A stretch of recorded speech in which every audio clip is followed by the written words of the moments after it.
शिव योगी की महिमा हम अपने मुख से जितनी भी कहें उतनी ही कम होगी।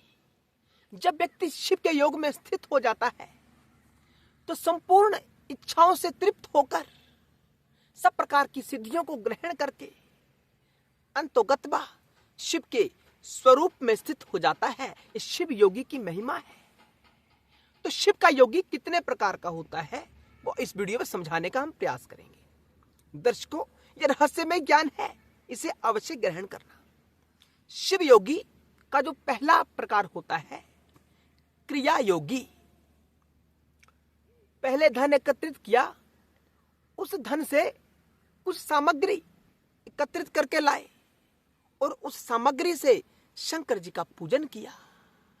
अपने इस शरीर का प्रयोग करके और उस धन से लाई हुई सामग्री का प्रयोग करके जब हम शंकर की आराधना करते हैं, जैसे शंकर जी को कोई फल चढ़ा दिया, कोई पुष्प चढ़ा दिया या और कोई सामग्री लाकर शंकर जी की आराधना की, तो ऐसी आराधना करने वाला भी शिव योगी होता है, लेकिन वह क्रिया योगी होता है। ये पहली स्थिति होती है साधक की। जब शंकर की आराधना करना आरंभ करता है ना, तो यह पहली सीढ़ी होती है। दूसरा प्रकार तपोयोगी, जो क्रिया योगी से थोड़ा ऊपर वाली स्थिति में स्थित रहता है। वो पूजन तो वैसे करेगा, धन एकत्रित करेगा, सामान लाएगा, शंकर की आराधना करेगा इस शरीर के माध्यम से। इसके अतिरिक्त वह परिमित भोजन करता है।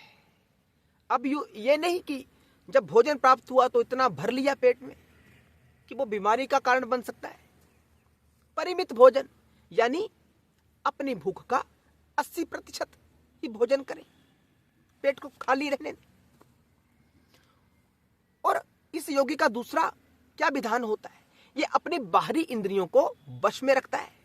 बाहरी इंद्रियां कौन सी है? जैसे आंख, हमारी आंख कुछ भी देखना चाहती है, गंदा से गंदा दृश्य भी देखना चाहती है, लेकिन जो योगी इस इंद्री के ऊपर अपना नियंत्रण कर लेता है।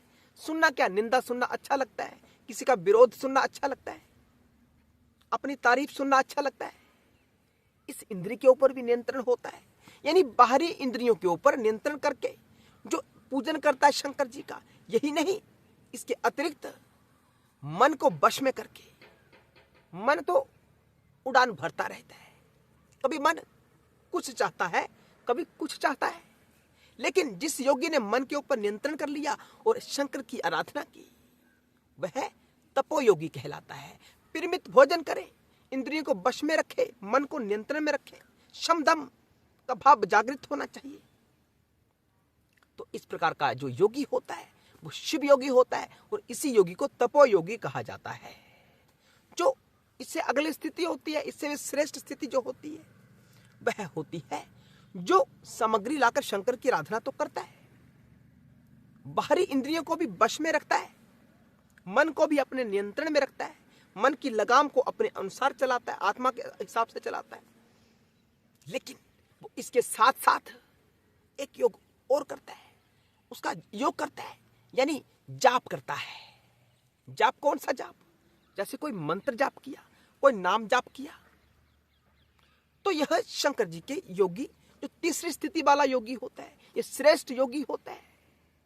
अगर आप भी ऐसे योगी हैं तो कमेंट सेक्शन में लिखें कि आप इन तीनों क्रियाओं में से आप किस स्थिति में स्थित हैं। और कहा गया कि जो शिव योगी होता है ना, उसकी पूजा करने का क्या फल प्राप्त होता है। जो 16 उपचारों से, हम किसी वीडियो में बताएंगे कि 16 उपचार क्या होते हैं। जो 16 उपचारों से शिव योगी की आराधना करता है ना, उसे सालोक्य इत्यादि क्रम से मुक्तियां प्राप्त होती रहती हैं, और अंतोगत्वा वह शिव के एक के भाव में, अद्वैत में स्थित हो जाता है। केवल शिव योगी की आराधना करने मात्र से 16 उपचारों से। तो शिव योगी की महिमा अनंत है। हम सबको प्रयास करना चाहिए कि शिव का योग हमारे भीतर भी जगे। हर हर महादेव।